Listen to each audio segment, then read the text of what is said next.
करे। कर्ज उतारने की चिंता करे तो मुझसा जघन्य अपराधी कौन होगा। नहीं, मैं श्यामा के लिए चिंताएं नहीं छोड़ जाऊंगा, जीने का रास्ता खोजूंगा, जीकर अपनी चिंताएं समाप्त करूंगा। एक रात जैसे मेरे कानों में किसी ने कहा, एक रास्ता अब भी है। अब वो सोचते हैं, उन्होंने क्या सोचा, उन्होंने सोचा कि मेरा कर्ज उतारने की चिंता करे, यानी श्यामा मेरी पत्नी मेरा कर्ज उतारने की चिंता करे तो मुझसा जघन्य अपराधी कौन होगा। नहीं, तो सोचते हैं, नहीं मैं श्यामा के लिए चिंताएं नहीं बढ़ाऊंगा, जीने का रास्ता खोजूंगा, जीकर अपनी चिंताएं समाप्त करूंगा। एक रात जैसे मेरे कानों में किसी ने कहा, एक रास्ता अब भी है। आगे 15 दिन के ही इलाज में अपना बटुआ खाली हो गया। 15 दिन ही हुए थे और उनका इलाज चलता था, तो 15 दिन में ही उनका बटुआ, उनके पर्स में से पैसे खत्म होते जा रहे थे। मैं कदापि नहीं चाहता था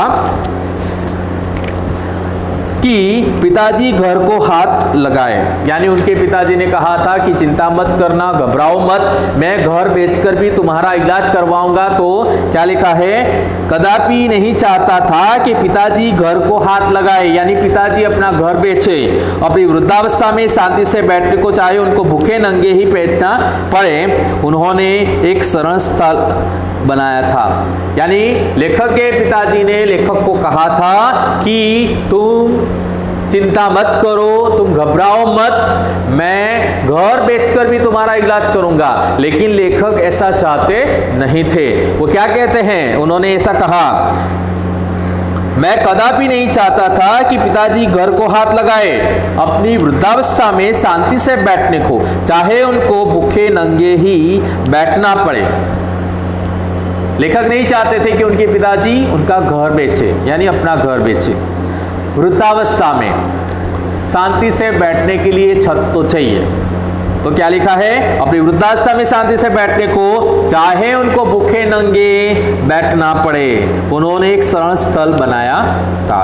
भले ही वह भूखे नंगे उस घर में पड़े रहे, बैठे रहे, लेकिन उनको शांति से वहां रहने के लिए उन्होंने जो शरण स्थल बनाया है, उसको मैं कदापि बेचने नहीं दूंगा।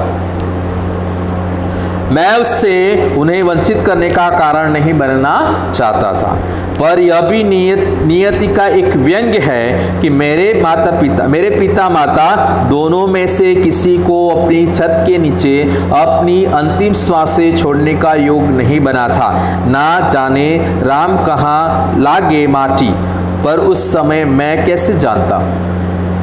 और एक दिन मुझे वह रास्ता दिखाई दिया जिस पर अपने बल पर चलकर मैं अपनी चिंताएं समाप्त कर सकता था।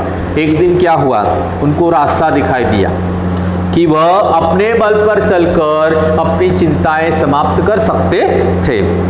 किसी के लिए, विशेषकर श्यामा के लिए, उनको रास्ता मिल गया कि वह अपने बल पर अपनी चिंताएं समाप्त करे, और स्पेशली किसके लिए, अपनी पत्नी श्यामा के लिए। लिखा है ना कि विशेषकर श्यामा के लिए मैं कोई चिंताएं नहीं छोड़ूंगा। इस संकल्प ने मुझे दृष्टि भी दी, बल भी दिया।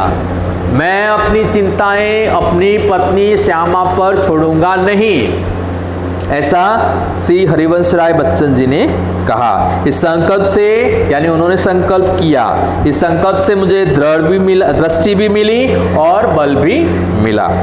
मैंने डॉक्टर बीके मुखर्जी के पास जाकर कहा, डॉक्टर साहब आपका इलाज बहुत महंगा है, मेरे पास आपके इलाज के लिए पैसे नहीं हैं। वो फिर कहाँ गए, डॉक्टर बीके मुखर्जी के पास गए, और डॉक्टर बीके मुखर्जी के पास जाकर उन्होंने क्या कहा, डॉक्टर साहब आपका इलाज बहुत महंगा है, मेरे पास आपके इलाज के लिए पैसे नहीं है। ऐसा जाकर उन्होंने डॉक्टर बीके मुखर्जी से कह दिया। इसके पूर्व कि मैं कुछ और कहूं या पूछूं, उन्होंने अपने बदनाम मुफ्फट स्वभाव से कहा, पैसे नहीं तो जाओ मरो। लेखक डॉक्टर बीके मुखर्जी के पास गए और जाकर कह दिया कि मेरे पास आपका इलाज बहुत महंगा है, मेरे पास पैसे नहीं हैं। तब डॉक्टर बीके मुखर्जी ने मुफ्फट स्वभाव से कह दिया, क्या कह दिया? पैसे नहीं है तो जाओ मरो, मुझे जीवन में चुनौती से ही बल मिलता है। अब लेखक को ये बात चुनौती जैसी लगी। वे यदि मुझे 100 वर्ष जीने का आशीर्वाद भी देते तो शायद जीने के लिए संघर्ष करने का मुझ में इतना बल न आता जितना मैंने उनके जाओ मरो शब्दों से संचय किया था। अगर वह मुझे आशीर्वाद देते, अगर वह मुझे 100 साल जीने का आशीर्वाद देते, 100 साल जीने के लिए वो कहते, जीने के लिए संघर्ष करने का, मुझे इतना बल न मिलता जितना कि उनके इस शब्द से मिला कि जाओ मरो। लड़कपन में मेरे पड़ोसी बाबू मुक्ता प्रसाद ने लुई कुने के पानी के इलाज से मुझे परिचित कराया था। अब लेखक अपनी चिंताएं दूर करने की कोशिश करते हैं। अपनी चिंताएं यानी अपने जो शरीर में जो तकलीफ है, जो बीमारी है, उसको दूर करने की कोशिश करते हैं। तो क्या करते हैं देखिए। लड़कपन में मेरे पड़ोसी यानी बचपन की बात है, मेरे पड़ोसी बाबू मुक्ता प्रसाद ने मुझे लुई कुने के पानी के इलाज से मुझे परिचित कराया था।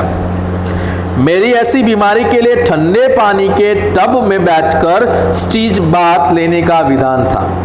एलोपैथी में क्षय के रोगी को दूध, घी, मक्खन, अंडा अधिक से अधिक दिया जाता था। कुने के इलाज में चिकना मना था। सिर्फ कच्ची सब्जियां, फल, भीगे चने, गेहूं आदि पर रहना था। न दवा पर कुछ खर्च, न खुराक पर कुछ खर्च। यही इलाज तो मेरी स्थिति के अनुकूल था और कामकाज साधारण किए जाना था। अब लड़कपन में लेखक के एक पड़ोसी ने उनको कहा था, लेखक के पड़ोसी बाबू मुक्ता प्रसाद जी ने यह कहा था, लुई कुने के पानी के इलाज के बारे में बताया था। अब एलोपैथी में क्या है कि क्षय के रोगी को दूध, घी, मक्खन, अंडा ये सब अधिक से अधिक खाना पड़ता, लेकिन लुई कुने के इलाज में क्या था? चिकना खाना मना था। सिर्फ कच्ची सब्जियां, फल, भीगे चने, गेहूं आदि पर रहना था। दवा का कुछ खर्च नहीं, खुराक का कुछ खर्च नहीं। यही इलाज तो मेरी स्थिति के अनुकूल था और काम का साधारण तरीके से करना था।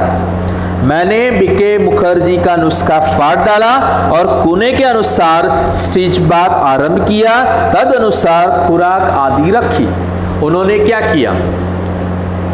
लड़कपन में उनको लुई कुने के इलाज के बारे में किसी पड़ोसी ने बताया था। वो पड़ोसी की बात उनको याद आई और उससे वो इलाज उन्होंने शुरू किया। और जो BK Prasad ji, doctor BK Mukherjee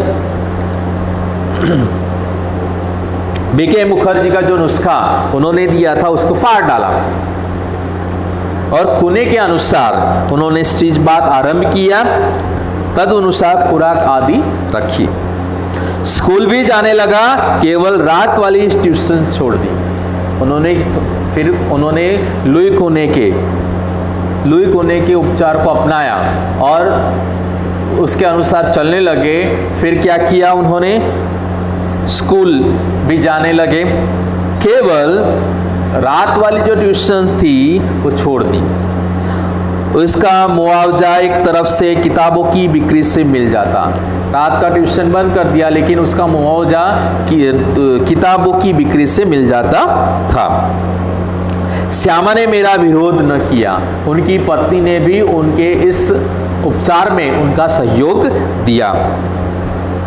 जीवन भर मैं जिस रास्ते पर भी चला उसमें उसने स्वस्ति पंथा कहा और मेरे पीछे चले। यानी लेखक जिस रास्ते पर चलते उसके पीछे पीछे चलने वाली उनकी पत्नी श्यामा थी। मेरी स्नान चिकित्सा के संबंध में भी वह प्रतिदिन अपनी सेवा सहयोग देती रही। सबसे अधिक अपने इच्छा बल से उसने मुझे अपने रास्ते पर न ठहरने दिया, न पीछे फिरने दिया। लेखक ने जो लुई कुने के उपचार को अपनाया था, उस उपचार में उनकी पत्नी श्यामा ने भी सहयोग दिया। रहा पकड़ तू एक चला चल पा जाएगा मधुशाला, लेकिन अपने अडिग इच्छा बल से उससे जो सबसे बड़ा सहयोग दिया और जो सबसे बड़ा चमत्कार किया वह यह था कि जितने दिन मेरा इलाज चलता रहा उसने अपने सारे रोगों को जैसे किल दिया और कभी एक उंगली दुखने की भी शिकायत नहीं की।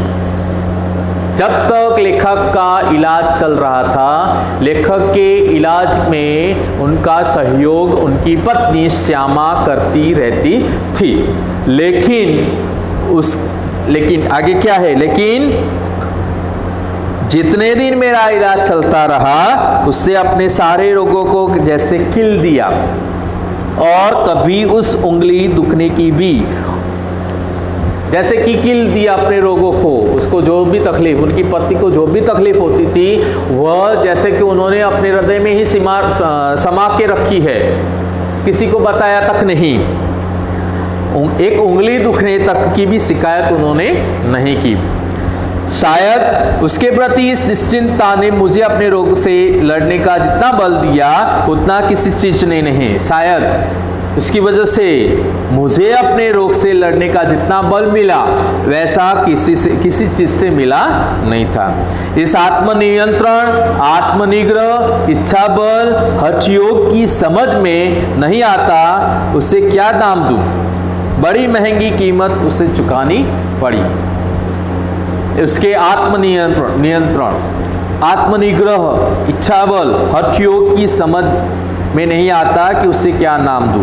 बड़ी महंगी कीमत उसे चुकानी पड़ी। उसके इस कार्य को मैं समझ नहीं सका, बड़ी मेहनत उसे चुकानी पड़ी। अपने क्षय ज्वर से पूर्णतया मुक्त हो जिस दिन मैंने सामान्य भोजन लिया, यानी लेखक को जो बीमारी थी क्षय, उस रोग से लेखक पूर्णतया मुक्त हो गए और जिस दिन से उन्होंने सामान्य भोजन लेना शुरू किया, यानी 15 अप्रैल 1936 को ठीक उसी दिन वह चारपाई पर गिरी और फिर न उठी। अब लेखक की बीमारी में से लेखक उठ खड़े हुए, लेखक की बीमारी में से लेखक को आराम मिला, यानी लेखक उसमें से निकल आए। लेकिन क्या हुआ आगे देखिए, 15 अप्रैल 1936 को ठीक उसी दिन वह चारपाई पर गिरी और फिर न उठी। यानी उनकी पत्नी श्यामा के बारे में लेखक ने कहा, क्या कहा, अपने क्षय ज्वर से पूर्णतया मुक्त हो जिस दिन मैंने सामान्य भोजन किया।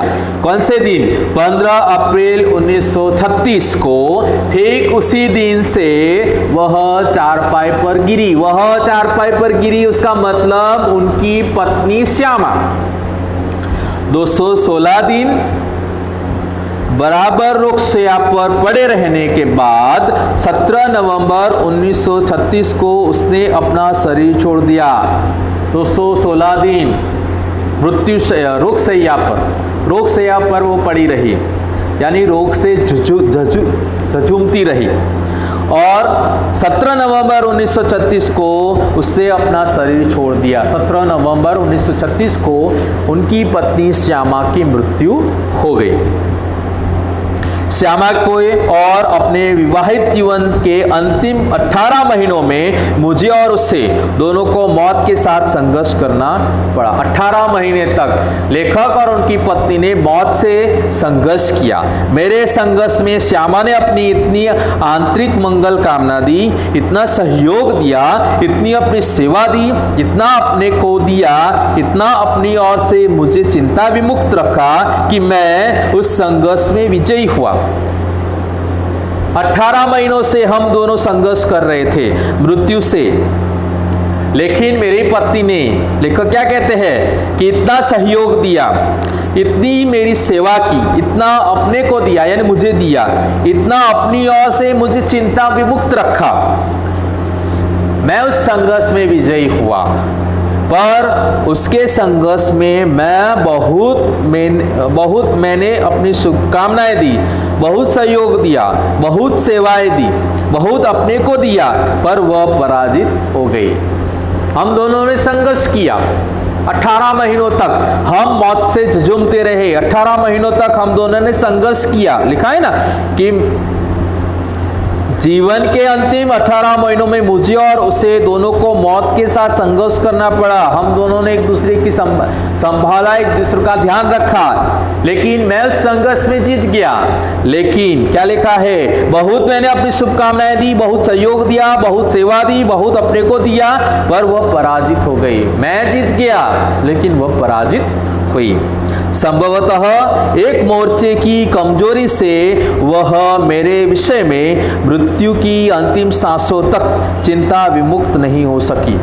उससे मुझे चिंता विमुक्त रखा, चिंता से मुक्त रखा, लेकिन वह खुद चिंता उसे भरी रही। उससे मुझे संघर्ष से निकाला, मौत के संघर्ष से मुझे निकाला। मैं उसमें से जीत गया, लेकिन वह पराजित हुई।